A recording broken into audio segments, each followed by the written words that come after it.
Okay,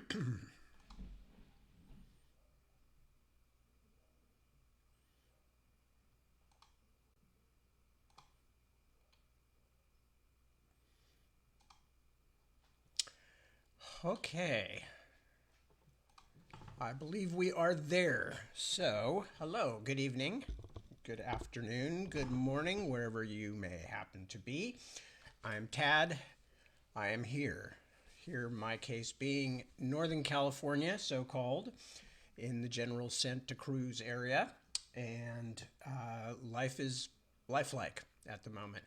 So thank you for joining me. I will be here for approximately next hour. I will be reading from Happy Hour in Hell, um, which is just a treat to read. It's just the most unremittingly bleak and depressing thing I've ever written, and I had great fun writing it. As I mentioned many times, it was the world building that was most interesting to me, and I will continue to talk about that as we go, because the kind of world building I like to do has to do with trying to make things work logically. But when you're dealing with an utterly fantastical concept, that's where the entertaining part of being a writer of fantasy or science fiction or whatever, speculative fiction, as Harlan Ellison once tried to name it, spec fic. Um, that's where the interesting stuff comes in.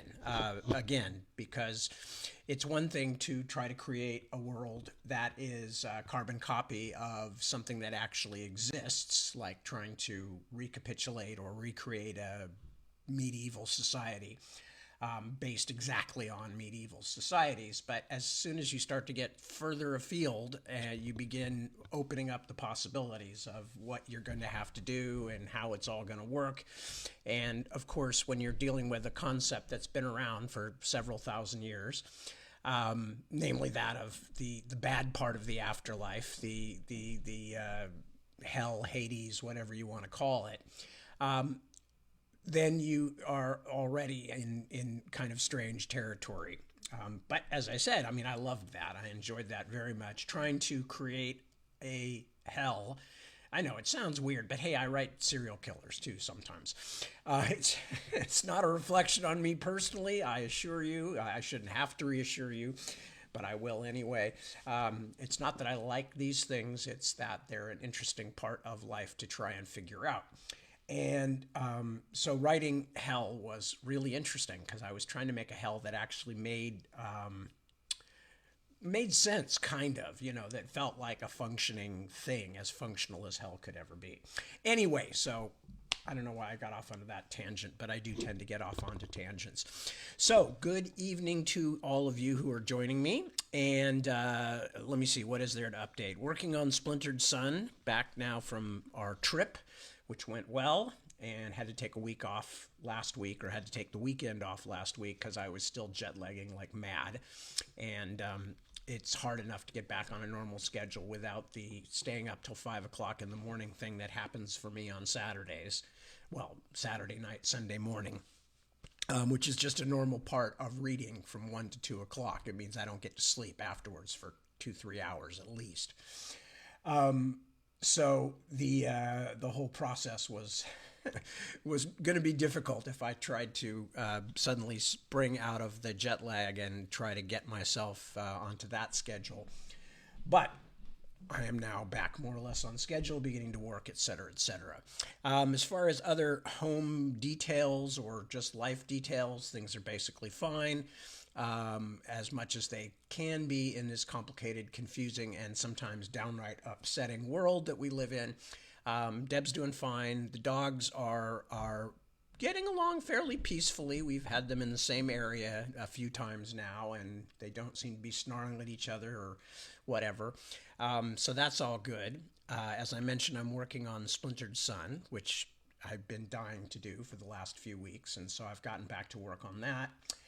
And anything else? Oh, just suffering numerous weirdnesses with, we had 2 cars totaled in the same week among our young people.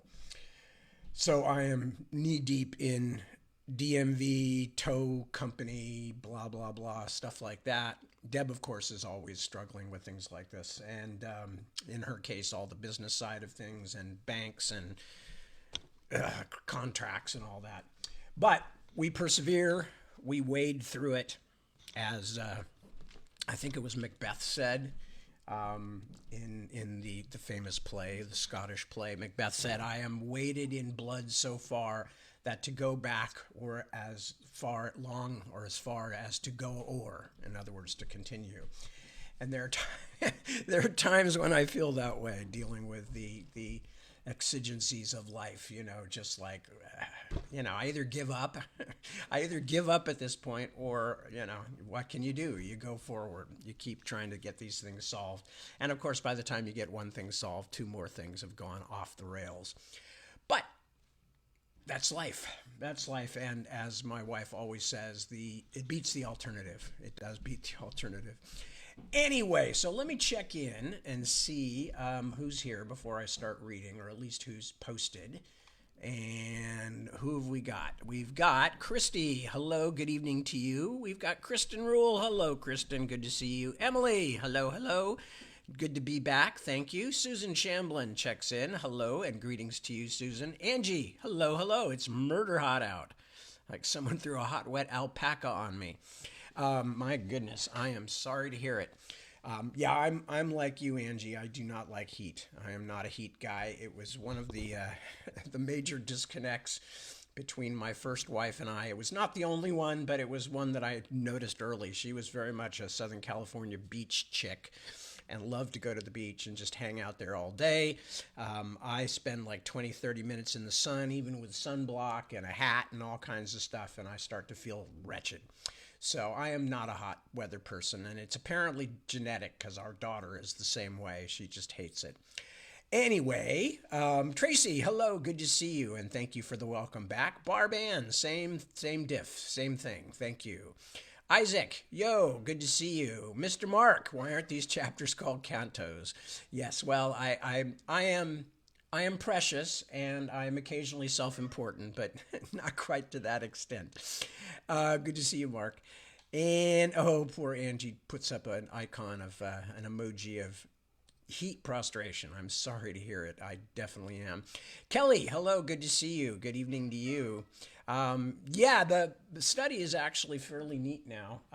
One of these days, when I finish the last few bits and put the last few things away, I'll actually pick up the camera and show you around so you can see all the weird and interesting stuff around here. Claudia, hello, hello. Good to see you, Claudia. A pleasure to have you. Ray Weatherford, hello. Greetings to you, sir. Isaac made a joke. I'll let you all appreciate Isaac's joke, but I won't do it for Isaac. You can go and read it yourself. Chenoa, good to see you. Yeah. Carrie Martin, hello, hello. Good to have you. Kristen, yeah, we are actually fairly cool here, although it was hot today. But I have just put up a big patio umbrella in the backyard in part for Johnny, since he's spending most of his time out there now, and I want to give him a little more option on shade other than just his doghouse. But it also means now that I can go out there and sit there and not be in the direct blazing sun, which again, in our part of California, it's not terrible. I mean, it very seldom even gets up to 90. But for somebody who doesn't like hot weather like me, anything over 78 or so, 79 starts to get uncomfortable. And I confess it, I am a wimpy Californian. I didn't realize that till I tried to spend a winter in Wisconsin. And it became very clear very quickly that I was not properly engineered for either extremely cold weather or extremely hot weather. Either that or just plain spoiled by growing up in Northern California, either on the bay side where I grew up or here on the ocean side where we now live and where the temperatures are mitigated by water. I wouldn't even say spoiled. That's all I can live in now. I was actually pretty comfortable in England. I don't mind cold. Cold is okay. Not Wisconsin winter cold, that was too much. But England, that was fine. Gloomy, gray, wet, that I can handle. All of my genetic heritage is from little huddled wet people in the northern parts of Europe, up northern Germany, Scandinavia, Ireland, Scotland, Wales, out on the fringes, very much fringe people. And that's probably why I get along with fringe people so well. Anyway, anything else that I needed to check in on y'all with? No, I think we're just going to start reading. And we've got a while to go. We've got a long journey through hell. So I hope you will all saddle up and come with me as we see. As I said, understand that a huge part of what was pleasurable, I guess is the word. It's a weird word to use in the circumstances, but a huge part of what was pleasurable for me about writing the Bobby Dollar books, and this second one most of all, I guess, is it required a huge amount of world building. And in the first book, I really concentrated on world building the city of San Judas because, as y'all know, there is no such city. There is San Francisco, there is San Jose in the South Bay, there is Oakland across the bay. And those are the three main cities of the San Francisco Bay Area. But I wanted to write a noir. I know I've explained this before, but I'm just going to quickly explain it again. I wanted to write a noir, and as far as I was concerned, noirs should take place in urban environments for a number of reasons. But that's just kind of the tradition, and it's a tradition that I wanted to go with since I was already changing a lot of other things, like having the main character be an angel and having the conflict be not just crime, but crime between heaven and hell and things like that. But I didn't really feel like I could do San Francisco because I first of all, Dashiell Hammett did it first and best. I know San Francisco fairly well, but I didn't feel I knew it well enough to write like this is my hometown kind of a feeling. So I basically decided to, sorry San Jose, to kind of eliminate the city down at the south end of the bay and create another city instead, which was based around the area that I did live and that I did know, which was Palo Alto, Redwood City, Menlo Park, Mountain View, all these little communities that are part of what's called Silicon Valley. And as a result, I got to use the history of the area, but bend it and twist it to my own liking and play with it and turn what was a set of connected suburbs into a big city. And that was great fun. So that was the first book. Then the second book, which is the one we're reading now, obviously, I got to design hell. And for somebody who would never want to go to hell, I nevertheless had a great deal of interest in trying to create a functional hell that felt as though it could go on the way it does and had been going on for thousands of years and was created in such a way to go on for thousands more, and yet still fulfill all the functions of hell and the sort of mythopoetic position that hell holds in the Western Judeo-Christian mind.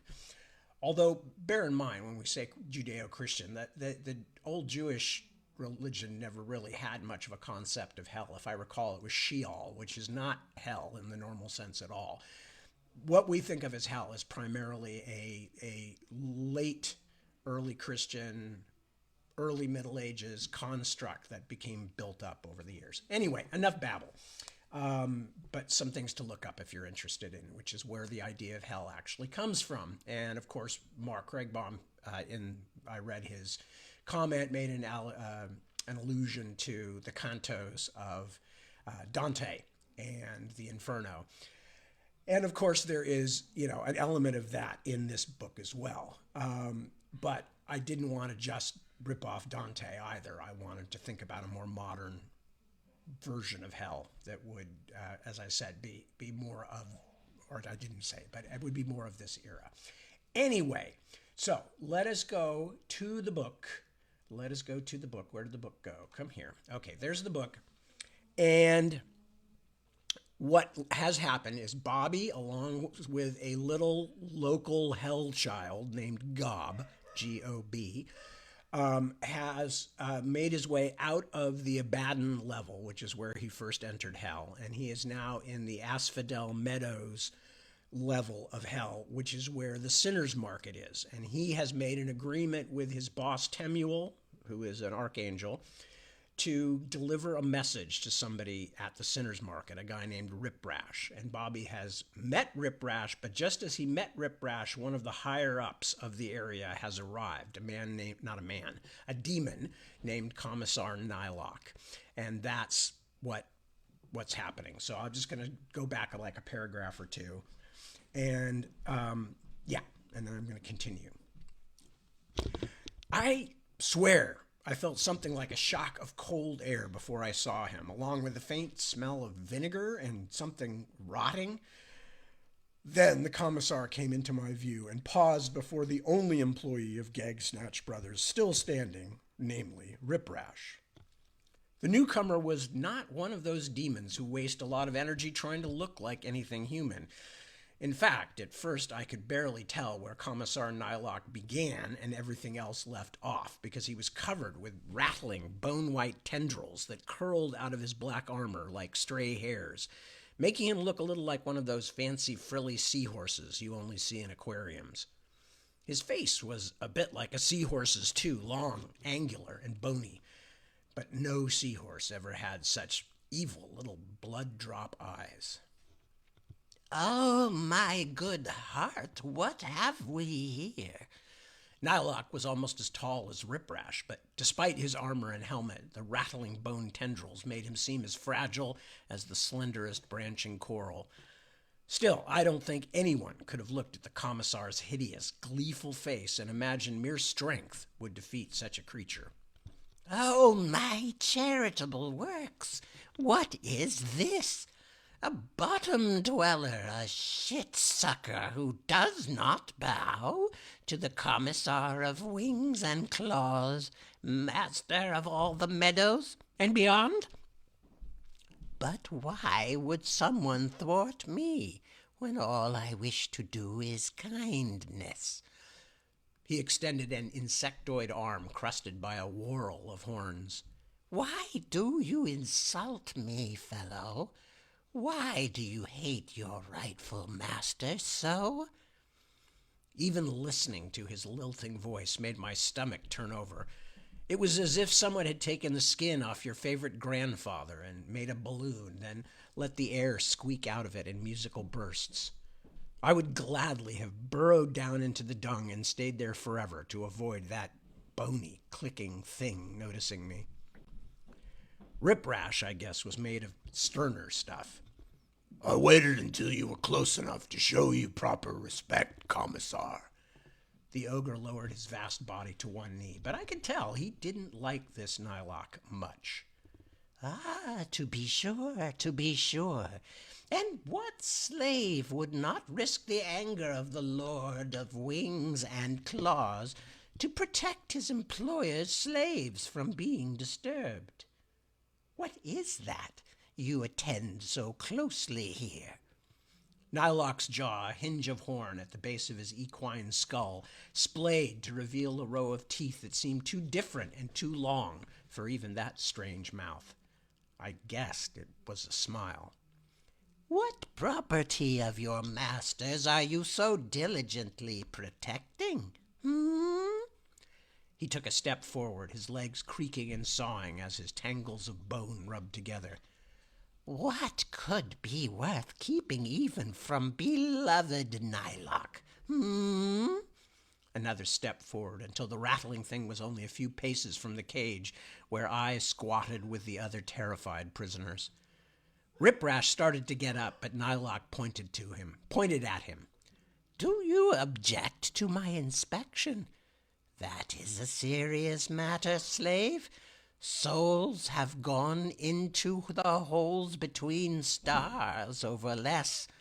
The fluting voice rose. "Would you obstruct Commissar Nylock at his rightful duties?"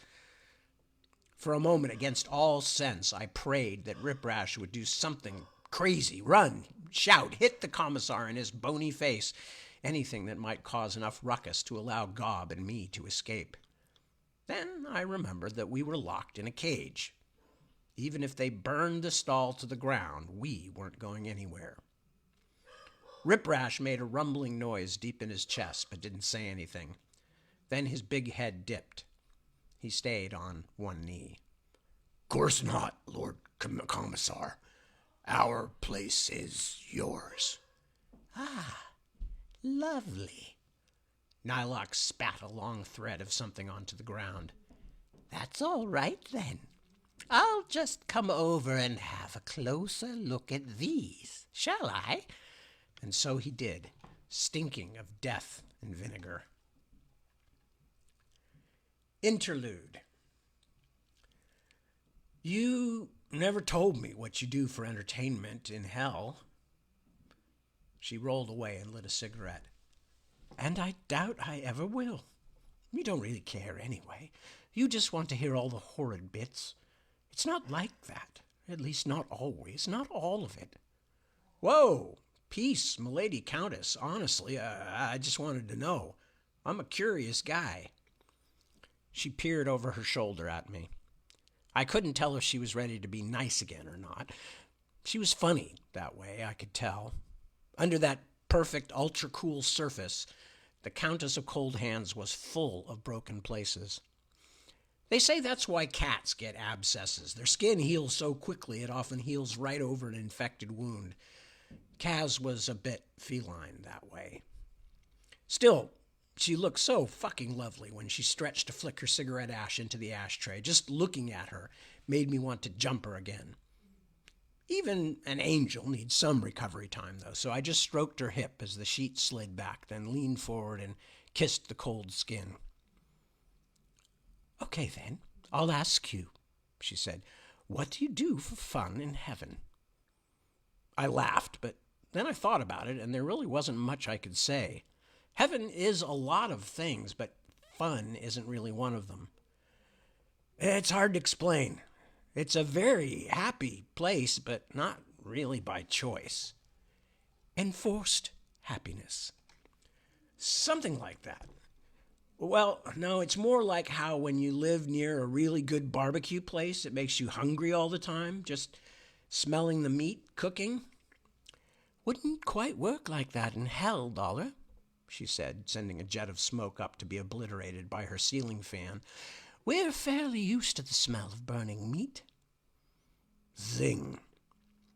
Okay, but do you get what I'm trying to say? It's not like you turn into some kind of zombie in heaven. It's just, well, being there is very uplifting. Boy, that does sound like bullshit, Wings. Uplifting. That's the kind of thing people say about the folk mass down at the local congregational church.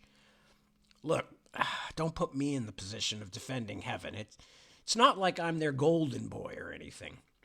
I mean, you don't think they'd approve of this, do you? Of us?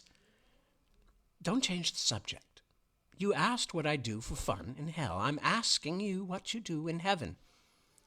Try to leave most of the time, quickly as I possibly can. She gave me a grumpy look. Come on, sport. I've seen you drink. You've got nothing against a little happy oblivion. What's the difference? Because getting drunk in a bar is my choice. Getting drunk on glory in heaven when I'm only there because I've been summoned, that's different. I don't know, she said, frowning. I'm finding it a little difficult to feel sorry about something or someone making you feel happy, even when you don't want to.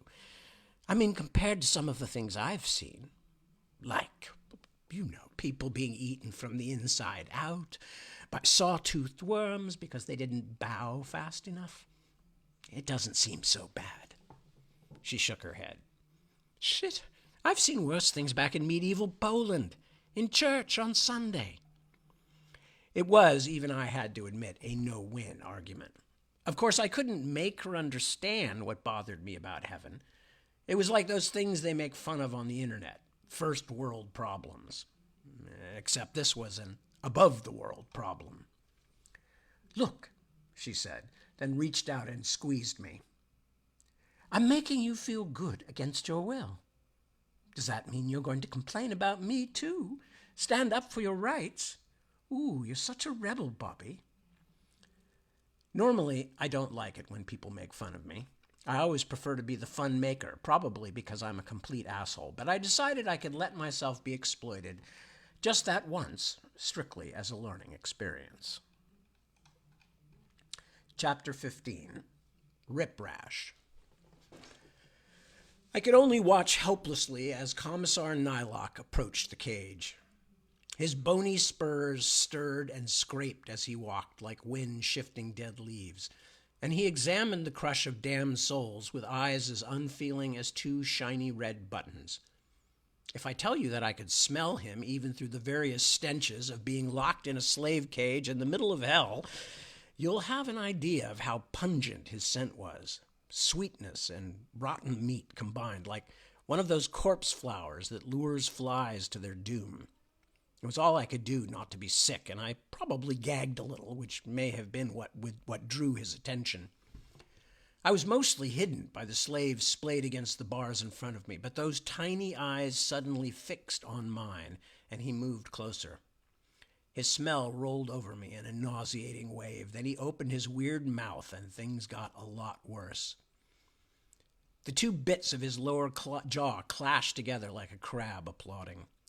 I hoped it wasn't what he did when he was hungry. He was staring straight at me. My demon heart was going like a jackhammer in my chest. Are you interested in purchasing more slaves, Commissar? Rip Rash came forward. I'd be happy to find you some healthy ones. I haven't sorted these yet. Nylock turned and looked at him, saying nothing, but when Rip Rash spoke again, he had a slight tremor in his voice. Or if you'd like, I can clean these up so you can inspect them. The Commissar laughed, I guess, although the thin whistling sound didn't sound much like laughter. Oh, would you? Perhaps dress them up, too, so they look like little lords and ladies. That would be merry. He turned back to the cage, and just to make sure my heart kept crashing against my ribs, found my eyes again. But I must say, What's going on here? Oh, Commissar, it's true you've graced us with a visit. He's expecting something, said another voice almost immediately. Shut up, or I'll have you removed, said the first voice. Thank you, Lord Commissar, thank you. The tubby, two-headed figure of Gag Snatch, the slave stall's owner, bustled toward Nylock. I can see I'm going to have trouble with this voice. One of his heads showed the Commissar a wide, ingratiating smile. The other stared with a look of open disinterest. You do me too much honor, said Happy Head. Any is too much, said the other head, sullen as a teenage boy. Ah, said Nylock. At last you favor me with your attendance, slave trader. Happy Head immediately screwed his face into a frown of remorse. I didn't know it was you, Commissar. Rest assured that as soon as... Shut your mouths, said Nylock, not much louder than a whisper. Both. Silence followed. Yes, as it happens, you can do something for me. I do have need of more slaves. Send me this crate, just as it is. Nylock turned back, but this time his gaze only touched me briefly, then swept across the other poor schmucks in the cage. Yes, this should do. Dear me, don't bother to clean them. Waste of sand. They'll serve just fine the way they are. He paused. Yes, I see my men have finished here, and I have a long way back to my quarters. Draw up the bill, and send the slaves to Gravejaw House immediately. The Commissar rattled out of my line of sight, back the way he had come. Thank you, Commissar, cried Happy Head. Your custom is the most generous gift you could give me. You are the best lord in the land. But you said he was the worst, chirped Unhappy Head. You said he was stupid as a turd and smelled like... I had the novel experience of watching someone slap one of his own heads across the mouth hard enough to draw blood. Punishment delivered, and Unhappy Head, at least temporarily silenced, Gag Snatch hurried after the Commissar, spouting words of praise and gratitude. My heart was finally slowing to a level more like ordinary terror when the door of the slave cage clanked open. "You," Riprash told me, "out." The other slaves had no real way to make room for me, so he yanked several of them out, causing at least one or two serious injuries, I'm sure. I fought my way toward the opening, only remembering as I got close to it that Gob was in the cage too, but when I looked back, the little hairy kid was slithering his way after me through the other slaves. Before I could ask Riprash a single question, he picked me up under the arms and carried me like a puppy into the back of the stall, into a little area blocked by a screen made of hide, and dropped me there. Gob curled up just behind my legs, watching Riprash with an impressive level of concentration, no doubt fermenting half a dozen plans of escape if things went sour. A survivor. That's what the kid was. That was how I used to think of myself too, but after meeting Gob, I realized now how pathetically easy I'd had it by comparison. "You lot stay here." Riprash peered at us over the screen, which I couldn't have done standing on a box. In the dark, his ruined face looked like it was carved out of stone. Ugly stone. "No noise." Then he went out. After a few comparatively quiet minutes, I heard him talking with both of his bosses' heads for a while. If Unhappy Head had been cowed by its recent smacking, it had gotten over it. I heard it sniping at almost everything the other heads said. At last, the three-way palaver ended, and I heard Riprash's heavy tread returning. "And now I have to find 2 more slaves, because that's how many Nylock counted, and that's how many he'll expect." Again, the big hands closed on me and lifted. He set me down and looked me over. I swear if he had said fee fi fo fum, I wouldn't have batted an eye. Instead, he pulled over a large stone, which I couldn't have moved with a pickup truck and a tow chain, then sat on it. "Well?" I stared at him, my head just about emptied by all the kinds of scared I was. "Well, what?" I said at last. "You said you had something to tell me. We're alone. I've got the others taking that drift of slaves down to the dock. So tell." I closed my eyes for a second in a silent prayer of gratitude. Now I only had to hope that Temuel's seemingly innocuous message wasn't some kind of code for "kill the guy who tells you this." I tried to look Riprash in the eye to show him my sincerity, but I just couldn't do it. All that exposed meat and the chunk of axe still in there. I'm not from here," I said, looking attentively at his massive feet. "I'm from somewhere else. Do you know what I mean?" Riprash made a low noise. "Could be," he said at last. "Could be I don't. Say what you got to say." "A friend asked me to find you and give you this message. He said, you are not forgotten. That's all. Just that." Nothing happened, or at least nothing that registered down in the area of Riprash's size 63 Tootsies. I looked up. Not all at once, but I did it. He was crying. I'm not joking. He was. A single glowing tear, like a streamlet of lava, had made its way down from his good eye across his cheek and now dangled like maple sap from his chin. "All thanks," he said, almost whispering. He sagged forward like an ancient redwood collapsing, and to my astonishment he landed on his knees, then lifted both massive arms above his head. "All thanks. I am lifted." You can guess what I made of this, which was nothing useful. Riprash stayed that way for a while as more tears dripped from his face and made bright little splashes on the floor before they cooled and faded. I was beginning to feel less terrified than embarrassed. He was clearly in the grip of something deep and personal.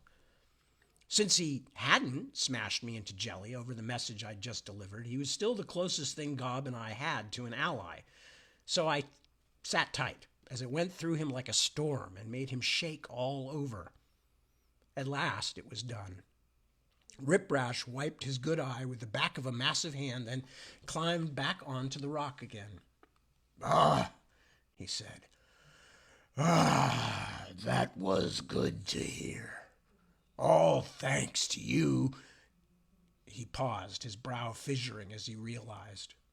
"I don't know your name, master."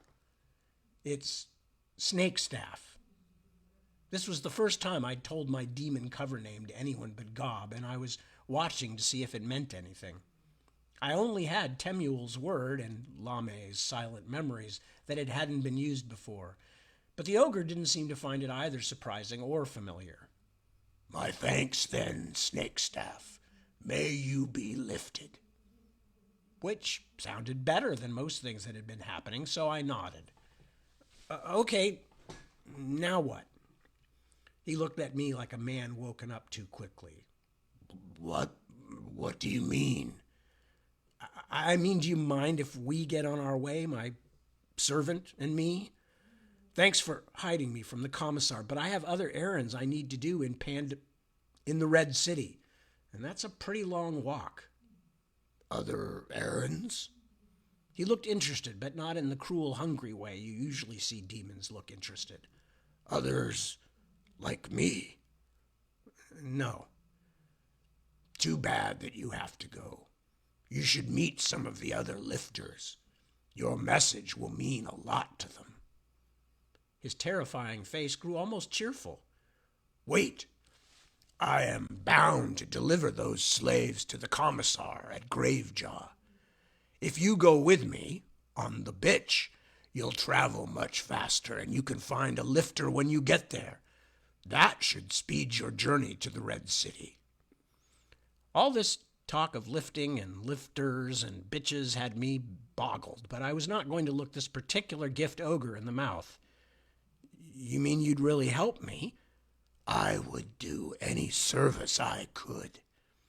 He spoke with a strange weight to his words. "Can't you guess what your message means to me and mine?"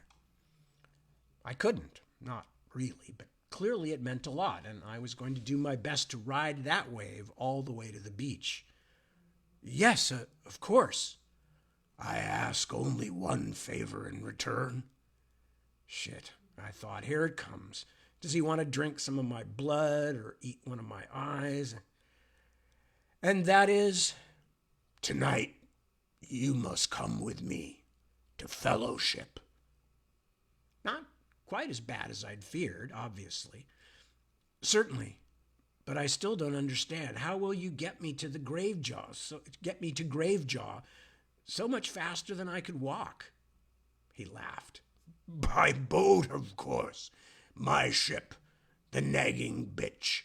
Otherwise it would take you 100 lanterns or more. But on Cocytus's broad back we'll be there in 9. "Well, thank you, nasty foul river," I thought. "Guess you're not all bad." Obviously, I still had a lot to learn. The fellowship meeting, as Riprash called it, took place in a spot so disgusting it's a miracle I remember the actual meeting at all. You've never really been in a sewer until you've been in a sewer in hell. This one was made of what looked like mud brick and smelled like, well, there just are no words for it. If I hadn't been wearing a demon body, I suspect my sinuses would have committed suicide on first contact with that nose-scorching odor of death and shit and shit and death. Still, bad smells were nothing compared to being caught by one of the gangs of murderers sect guards who patrolled the waterfront. So Riprash's fellowship meetings were always held deep in the tunnels. It was ridiculously crowded, with 24 of us perched on the edge of a drainage culvert, but everybody just squeezed up as close as they could, because even in hell, even among those being punished for all eternity, nobody wanted to go splashing around in that stuff. I really did find it kind of touching that all these condemned souls, as well as the demons meant to torment them, damned only outnumbered demons in that sewer, about 3-1, should come together in search of something bigger and better than what they knew. And Riprash himself, as it turned out, impressed me even more. He was clearly the main dude, at least here in Cocytus Landing, and it showed. When he began to speak, even the poor damned guy covered entirely in shivering porcupine quills did his best to be quiet and listen. Once upon a time, back in the world, there was this fellow named Origin. Riprash pronounced it like an Irish name. And he had a big idea. Nobody has to stay damned forever. Nobody. A few of what must have been the newer members of the congregation looked startled and whispered to each other. That's right. The ogre spoke slowly as if for children. Not even the adversary himself has to remain in hell for eternity. Even he can lift himself up. Lift himself up, and so can we. But what good will it do? Demanded a creature with a head like a skinned donkey. Those angel bastards will just push us back down anyway. They'll never let us out. A few others murmured their agreement, but Riprash was clearly an old pro at this sort of thing, and tonight he had a better than usual answer. If you think so, he said, then you'll be very interested to hear the message this fellow brought to me today. He pointed at me, and several of the creatures in the sewer turned to look. He brought me a message from... He dropped his voice to a near whisper, but even an ogre whisper was pretty loud. From that other place, the up high place, where those angels live who you think only want to push you back down. And what did the message say? What did the message sent all the way down here from the other place say, Master Snakestaff? He was clearly waiting for me. You are not forgotten, I quoted. That's right. So think of that. I don't say that all the halos love us, because they don't. But there are some as know what's done to us wasn't right. And if we keep trying to do it, well, we can lift ourselves up. Just you wait and see. Riprash went on like this for a while more, then asked if any of the fellowship wanted to give testimony. I had thought I would be bored and restless, as I would have been in any religious meeting back on Earth, but instead I was fascinated. The first one to speak was a damned soul that looked more than a bit like a gingerbread man, made out of moldy ancient paper.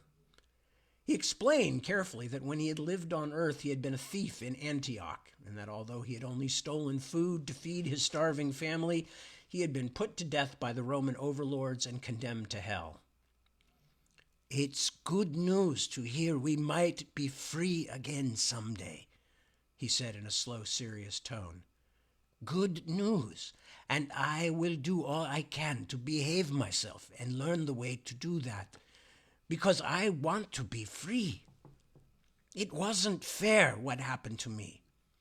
And when I'm free again, I will go find that shit-eating merchant who called the guards on me, and my bitch of a wife who didn't even come to see me executed, and all the bastards who did come, and I'll cut them all into pieces. He might have been reading a laundry list. He'd been thinking about it a long time. Not sure you really grasp the details of the thing, fellow, said Riprash, gently, as the gingerbread thief sat down again on the ledge above the stinking flood. Not about revenge, this. About making ourselves better than we were. I feel better when that stinking merchant is dead, the gingerbread man muttered, but already somebody else had risen to speak. This damned soul was female, although that wasn't clear when she first stood up, because she looked more like a person shape made of overcooked spaghetti, with eyeballs tucked into the tangle in place of meatballs. For a moment she stood, hesitating, winding her tendrils with equally limp fingers. Go on then, love, said Riprash in an encouraging tone. It's Deva, isn't it? She nodded and seemed to find courage. Several more eyes emerged. When I was alive, well, I was a very bad person. I'm sure I deserve to be here." "What did you do, dear?" Rip Rash asked. If you've never seen a 10-foot tall monster making nice, it's quite an experience. "I lost my little babies." A few of her eyes retracted into the forest of noodles or whatever they were. "No, that's not right. I didn't so much lose them as I did away with them." I might have made a noise of surprise, but nobody else did. "Why was that, dear?" Rip Rash asked. "I'm not certain now. I was frightened, and they were so sick, and I had no money to feed them. They were always crying, you see, even though they were terribly weak." She trailed off. She was down to only a few eyes still showing. I tried everything. Really, I did. I sold myself to men, but I could never make enough. And the woman who watched them for me when I was out, well, she didn't take very good care." The creature named Deva curled her fingers and tugged at her tendrils so hard I thought she might break them off.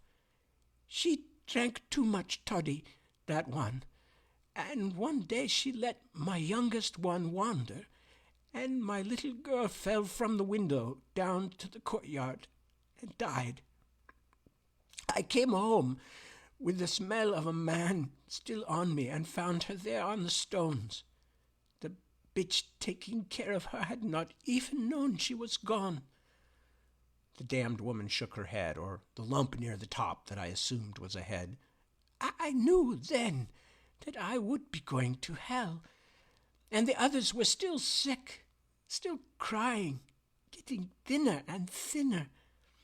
After a long silence that nobody interrupted, she said, So one night I took them out when everyone else was asleep, took them outside the village and drowned them in the river. It was so sad, because even as I took them down to the bank, I was looking for crocodiles. I was going to drown them, but I was still worried that a crocodile might get them. She broke down at this point, and it was a while until she could talk again.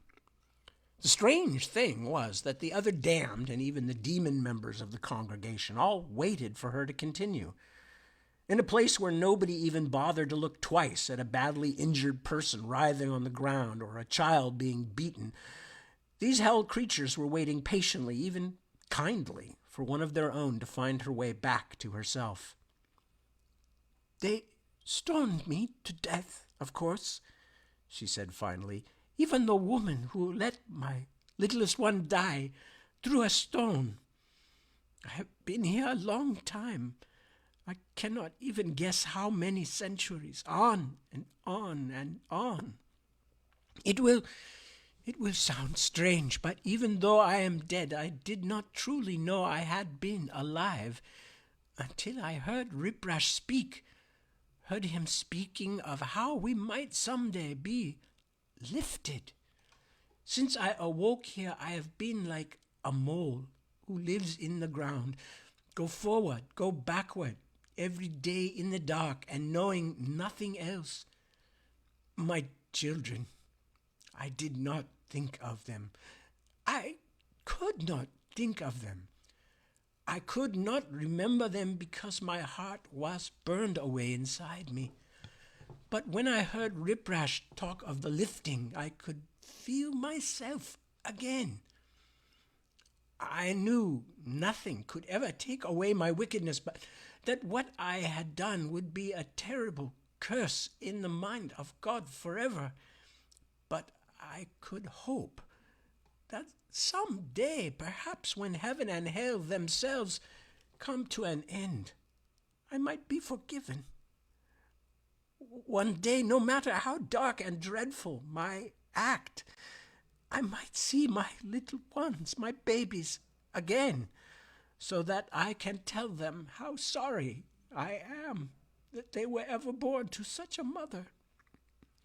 She bowed her head, and all the tendrils shuddered together. "Ah, God, I am so sorry. So sorry. My eyes were dry as I sat in that crowd of damned, doomed folk and listened to her keening apologies to her dead children. But that was only because the demon's body I wore had no tear ducts.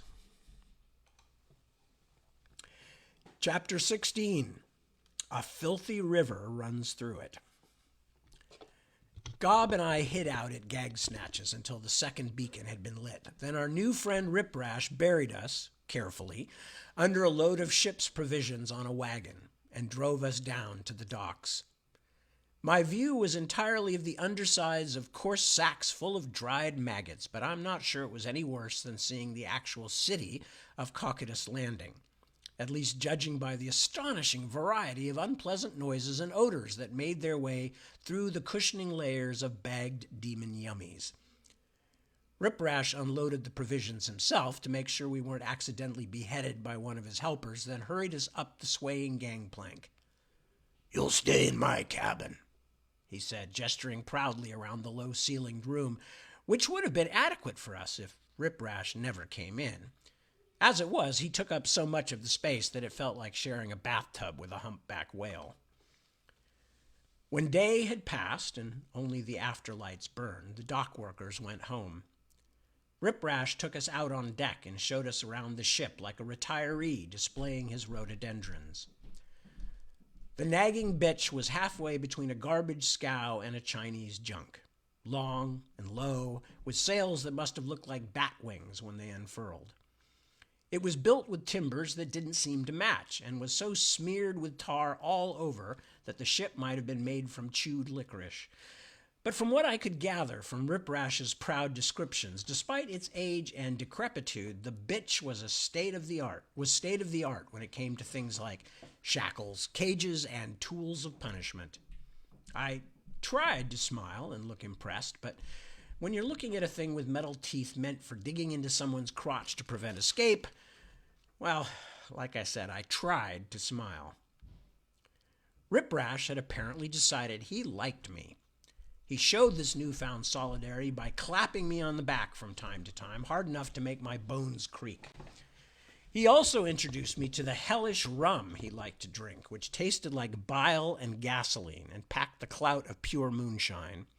No, I didn't ask how it was made or from what. Riprash loved to watch me trying to swallow the stuff, and rewarded me for the entertainment of seeing me cough, retch, and sputter by telling stories late into the night when I would rather have slept. But the liquor helped, and it wasn't that the stories were bad, and in fact, by hell standards, my new large friend's tales were quite sweet, really, of a simple ogre and his slave ship having interesting adventures around the infernal world. By local standards, Riprash was really an okay guy. Yes, he'd killed a few people, a few hundred, more accurately, during the course of his life, and he had trouble thinking of the damned souls he trafficked in as anything other than mobile meat, but once we got to know him, I never felt afraid of him, and there's very few hellfolk I can say that about, including my girlfriend. The ship set sail just before the first day lamp was lit. Riprash let us out on deck once we were underway so we could look around. The nagging bitch had so many black sails that the masts looked like some kind of vampire nesting trees. Weighted down with a hold full of caged slaves, she wallowed so low that the river was constantly slapping over the gunwales, and the deck was always at least ankle deep in Cocytus sludge. But I was delighted to breathe the comparatively sweeter air outside the cabin. That first night, as the city fell away behind us and we sailed into the dark, the great black snake of river soon became invisible. With only the distant beacons on the walls of hell for light, we might have been traveling through a universe of flickering red stars. I felt suddenly lonely, lonelier than I'd ever been, even with Gob beside me, open-eyed and open-mouthed as he journeyed into what must have been a life he'd never dreamed of living. I was desperate for Kaz and that unique moment of completeness she'd given me. I was badly in need of friends like Sam and Monica, and I missed my familiar haunts. You've been there, I'm sure, but it feels different in hell. Chances were very small I'd ever see any of them again. Little Gob was company of a sort, but he wasn't exactly chatty, and since I was planning to ditch him before things got really dangerous, I didn't want to get too close either. Rip Rash thumped toward us and spread his massive arms. This is freedom, he said, conveniently ignoring the shrieks of the damned in their cages below. No master but the winds and the tide. When I felt this, I was first lifted, but I did not even know it then. He laid a huge paw on my shoulder. If he'd pushed down, I'm pretty sure he could have driven me into the deck like a finishing nail. Perhaps you come to another fellowship with me, Snakestaff. When we reach Gravejaw, maybe? I mumbled something non-committal. I'm not really a joiner, but out of curiosity, I did ask, how many are in your fellowship? It is not as small as it was back in that other day, when your master first spoke to me. More join every day. Still, we are few. He nodded. But we are lifted in our thought, if not in our bodies. I never found out where he picked up the Oregon stuff, but he had a pretty good understanding. Origenes of Alexandria was a Christian scholar back in the 3rd century or so, who proposed that if free will and forgiveness were real, even Satan himself had a chance someday to make peace with the highest and achieve forgiveness. Needless to say, the early church stomped all over this idea because they thought a hell that wasn't forever was pretty toothless. Plainly, many of those early Christians had never spent centuries dog-paddling in molten lava, or they would have rethought that concept. Even a mere decade of constant agonizing burns might adjust attitudes, I'd guess. I was impressed by Rip Rash's belief, and I speak as a confirmed cynic. Gob was interested too, or at least I guessed that he was, because he listened carefully when the Lord spoke. But the lords of hell, they can't like that idea very much, I said at last. And they don't. That's a fact. I couldn't help thinking that my supervisor, Temuel, was playing a pretty dangerous game, encouraging the rank and file of hell to start thinking about salvation. Did our superiors have any idea? Because it sounded like just as revolutionary and dangerous a plan as Sam's mystery angel Kephas had hatched with the third way, which I was already trying to wipe off my shoes. Bobby Dollar sneaking off to aid a religious rebellion in hell wasn't going to make the Pt.8 any happier with me. Not that I wasn't already fucked before I got here. I had slept with a high-ranking demon, helped a rogue angel, who happened to be my best friend, escape, bashed another angel over the head while he was pursuing his lawful duties, and then lied to heaven about all of it. Slam dunk. I believe our friends in the earthly legal profession would call the case against me. Here on the bitch we yaw and we pitch, Rip Rash sang in a voice like a slow avalanche. And we don't give the bandits no quarter. We're drinking and stinking, but also we're thinking we might take a ride on your daughter. Yeah, why worry about one more strike against me at this late date? In fact, as long as I was down here in hell, I decided I should look around for a nice piece of property, because the odds were high I was going to be coming back soon on a more permanent basis. And that's where we're going to stop before we get to Chapter 17, Gravejaw House. But, as I said, that is where we are going to stop, so I am going to hang it up for tonight. As always, I thank you so much for joining me. It is a great pleasure to spend time with you all. And I look forward to doing it again next weekend for those of you who can make it, or whenever it might happen to be if you watch it on YouTube, which Chris Fobb has always helped out with, and thank you for that as always, Chris. Anyway, so it's a tough time right now for a lot of people for a lot of reasons, so take good care of yourselves first and foremost. You got to take care of yourself or you can't help anybody else.